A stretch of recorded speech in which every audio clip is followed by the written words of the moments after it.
every once in a while you come across a deck that restores your faith in the creativity of Modern. And recently for me, that was the deck Nihil Expertise. When I saw this deck, I was really excited because it's just so cool. It takes advantage of this loophole in Modern where you can cast both sides of Breaking and Entering and Beck and Call using the cards Brain in the Jar, Karazev's Expertise, or Shramp's Expertise. If you look at Karazev's Expertise, it says you may cast a card with converting mana cost 2 or less from your hand without paying its mana cost. So that means you can cast Breaking from your hand without paying its mana cost, or Beck from your hand without paying its mana cost. But there's a weird loophole that says as long as you can cast one side of it for free, you can cast both sides for free if it has Fuse in it. So basically what's happening, you play Karazev's Expertise for 3, you're getting both Breaking and Entering happening at the same time, or Beck and Call happening at the same time. And it's a pretty good card because if you read it, Breaking and Entering, what happens is the first part, Breaking, puts 8 cards into your graveyard, and Entering takes a creature card from a graveyard and puts it into play and gives it haste. Put the top 8 cards into your library, and there happens to be an Emrakul there.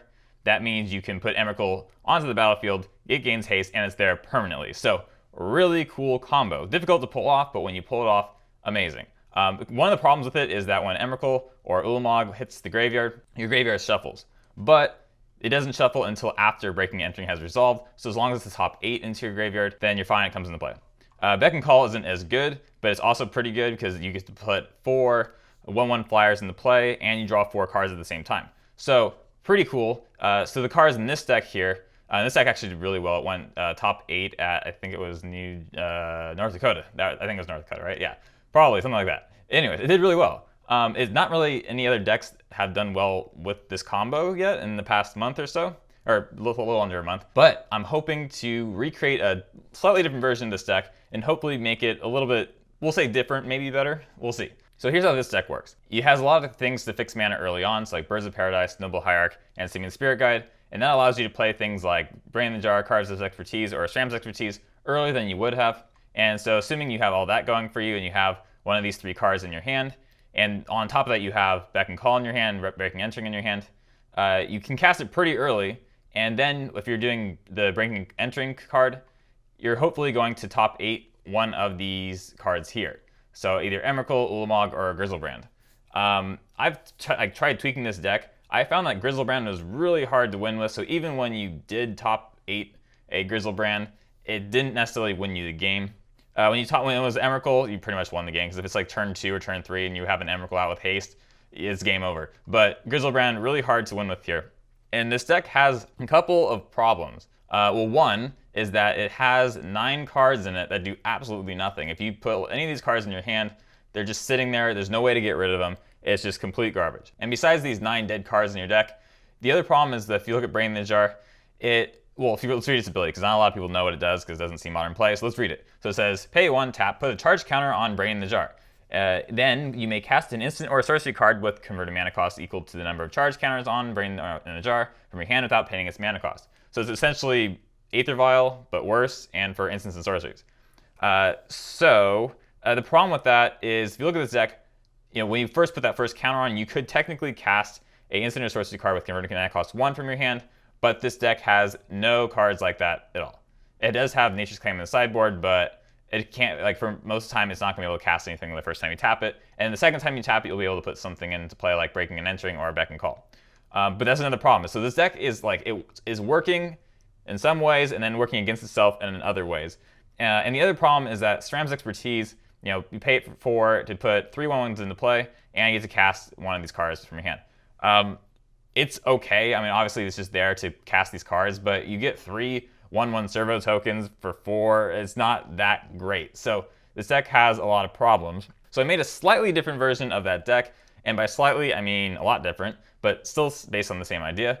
It's instead of Naya, it's just black-red.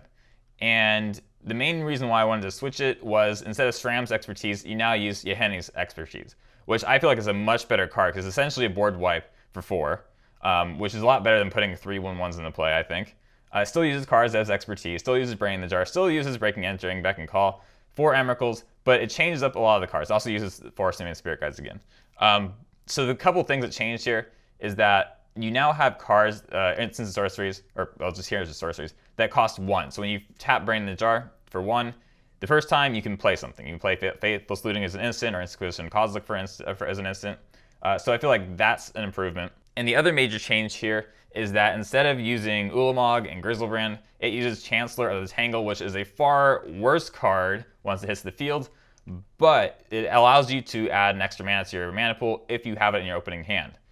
So it has this trade-off. So the main reason why I wanted to have this in the deck is that if you have Brain the Jar in your opening hand and you have Chancellor of the Tangle in your opening hand, you can play Brain the Jar on turn 1, because Brain the Jar is not a good card to keep in your hand later on, because if you're up against a control deck that has Spell Snare, it's going to hit it. If you're up against a black deck that has like Inquisition, it's going to hit it as well. So you really need to get that Brain the Jar out quickly. And that's why I put Chancellor of the Tangle in. But the downside is that instead of getting an Ulamog out, which can win you the game pretty easily, you have Chancellor of the Tangle, which isn't that great of a card. I mean, if you use it with Breaking and Entering, it does gain haste, and it is there permanently, and it does have Vigilance and Reach, and it is a 6/7, but it can be hit by Path to Exile, in the same way that Grizzlebrand could be hit by Path to Exile. So it's not that great of a card to have here, and I kind of went back and forth about it for a really long time. But I feel like this build is pretty solid. I tried a lot of different versions of this deck. There's one version where it had Chalice of the Void in it, and that worked pretty well because you had Chancellor of the Tangle and Simian Spirit Guide, so you could have like turn 1 Chalice. There's another version where I had both Chalice and Blood Moon in the same main board, and that worked kind of well, but not great. And I feel like this is the best build I've come up with so far, and I don't think it's perfect at all, but it's the start. Considering there haven't really been any other Brain in the Jar deck since that Naya Expertise deck. So you look at the sideboard, we have 3 cards that deal with artifacts, and we also have Collective Brutality, which I forgot to mention. We have 1 main deck, and it's good in this deck in that it allows you to discard cards for extra abilities, and we have plenty of chances to discard cards that we don't want in this deck, because you have 8 cards that are just completely dead if they're in your hand, other than turn 1, which is Chancellor. And you also have Brain in the Jar, which is like once you have 1 out in the field, you don't need an extra one, so that could be there to discard. So having cards that discard it is totally fine. So like Faithless Looting works well because you don't need these cards there.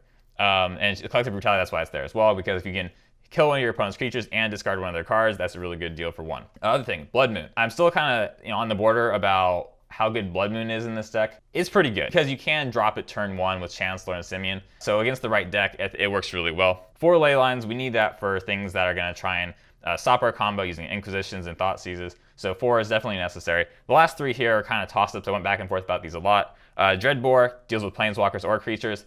The Spellbomb deals with graveyards, so if we're up against Living End, we can do that. And Slaughter Games is really good against decks that are centered around 1 card. So here's the deck. Hopefully it works. We're going to see if it works right now. We're going to test it out, and just hopefully it doesn't lose miserably, because I did put a lot of time into this. So anyways, we'll see it in action and see how well it does. All right, this looks like a really good opening hand. We can use Brain in the Jar on turn 1 with Chancellor, and as long as he doesn't discard us, we're good. All right. Don't like going up against blue decks with this deck, though, because there's just so many things that blue can do to us. And he could have oh, he doesn't do anything. That's weird. So I'm taking it this guy's Merfolk. Yep. Okay. Brain in the Jar again. Okay. All right. So this is nice. We're doing well right now. So what's going to happen is we're going to use Brain in the Jar with Faithless Looting and hopefully pull something we need. Let's use Bloodstained Mire first, and now Faithless Looting. So this could be game. No, it's not game. Don't need Chancellor. Don't need Brain in the Jar. We gotta use Faithless Looting, because if we get what we need, we can use Brain in the Jar with Simian and win right now. Beck and Call. Yahenni and Blood Crypt we'll get rid of now. We get rid of Simian. Yeah, let's just do it now before he has a chance to respond. All right, 4 cards, 4 creatures. Not bad. Not bad at all. I mean, we can use a second Beck and Call next turn. Poor guy. I mean, people always say like decks are too uninteractive in Modern, and like I feel like we're kind of contributing to the problem. But he's actually looking pretty good right now. Now I'm a bit concerned. Kind of stuck with it at this point. No. All right. Oh, well, we have Collective Brutality. That works. Oh man, this is going too well. 3 modes. Kill that guy. Kill that. Tap this. Get rid of Emrakul and a land. What's in his hand? Nope. We're looking pretty good here. beat him down now. Poor guy. Maybe he can win, maybe no. Yeah, I mean, he can do a lot of damage, I guess. He sells a shot, but we're gonna be dealing 8 damage from a turn, so we can just Faithless Looting just to see if we can pull something good. No to Emrakul, no to Cliffs. Worst case scenario, we use Brain the Jar, Yahenni, and then drop Simian on top of that. So I'm just gonna go 7 to be safe.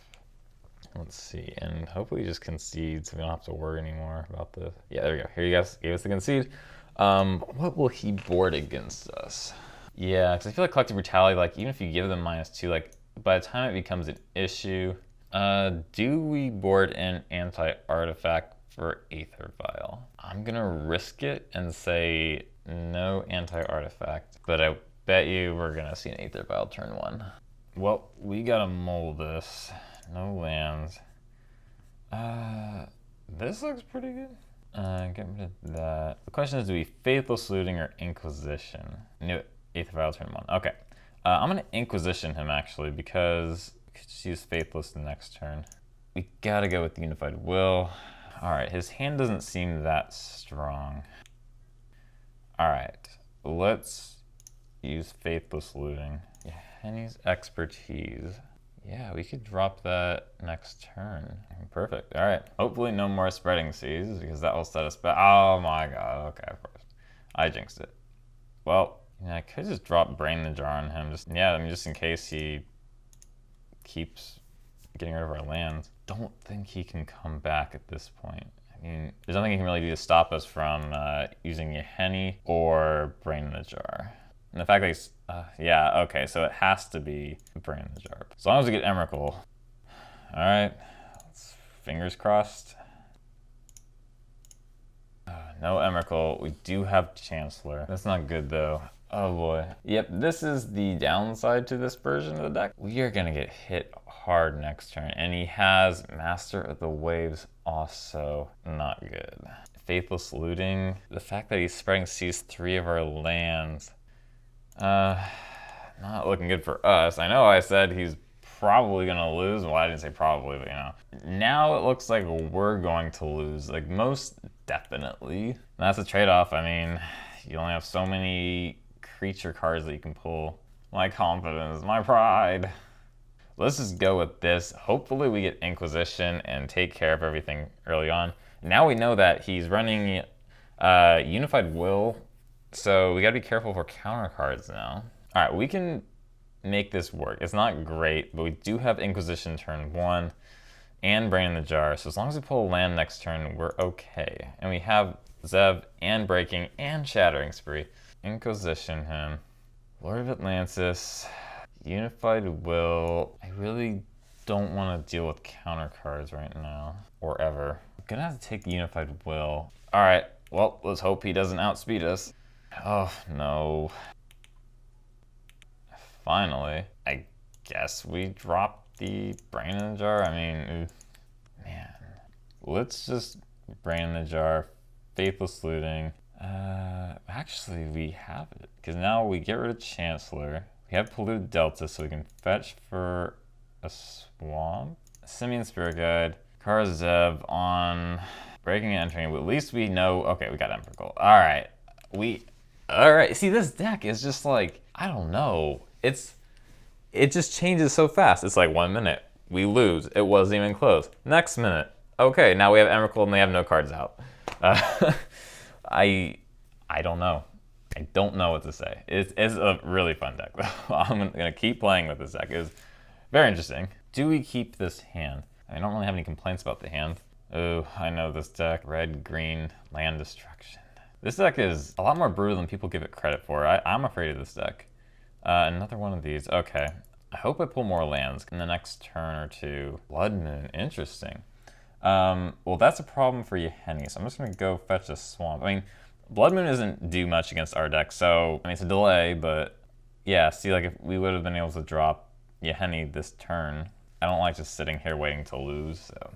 Oh man, I had an earlier version of this deck where I had like 7 swamps in it, and now this version only has 4. Well, we played the waiting game. Oh, this is gonna kill us pretty quickly.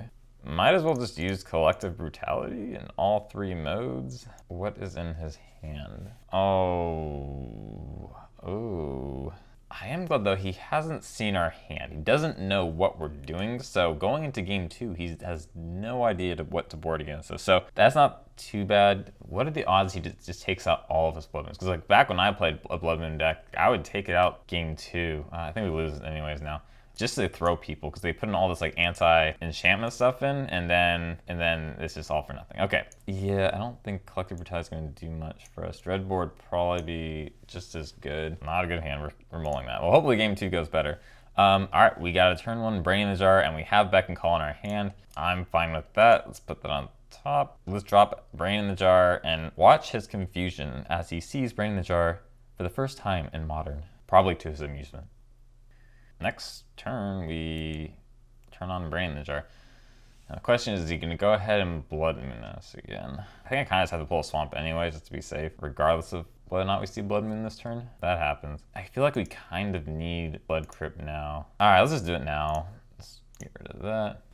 Luckily we have Brain in the Jar, otherwise this would have been really bad for lands. We could actually drop a Breaking and Entering card next turn, but right now we're doing pretty well. Can we win with no lands? So basically, if we pull a land, we potentially get Emrakul, and if we don't pull a land, then we potentially lose. Oh, jeez.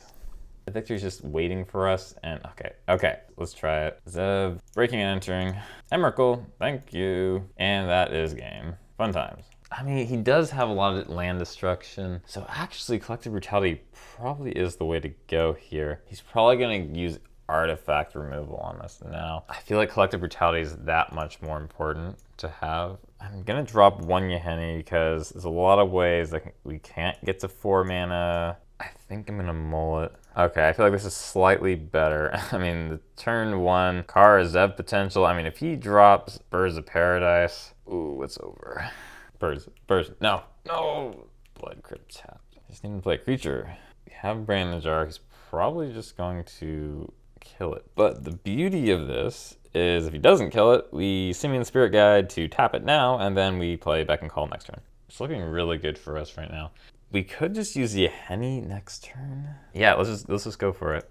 And we got Emrakul, and this deck, every game, even if you're losing horribly, you know that like if you pull the right card next turn, you can still win it. So that's the cool thing about this deck. All right. This hand's pretty good. Let's try it. Yeah, this is an insanely good hand. If we can survive, we should be fine. I made his deck a couple months back. It was pretty good, but I think we have a pretty big advantage right now. Brain in the Jar, Faithless Looting. Not that I can really pull anything better than what I have. We'll probably just end up casting Breaking Entering with Brain in the Jar next turn anyways. All right. Let's just fire it off. Faithless Looting first, just so we can... Don't need Emrakul, don't need Brain in the Jar.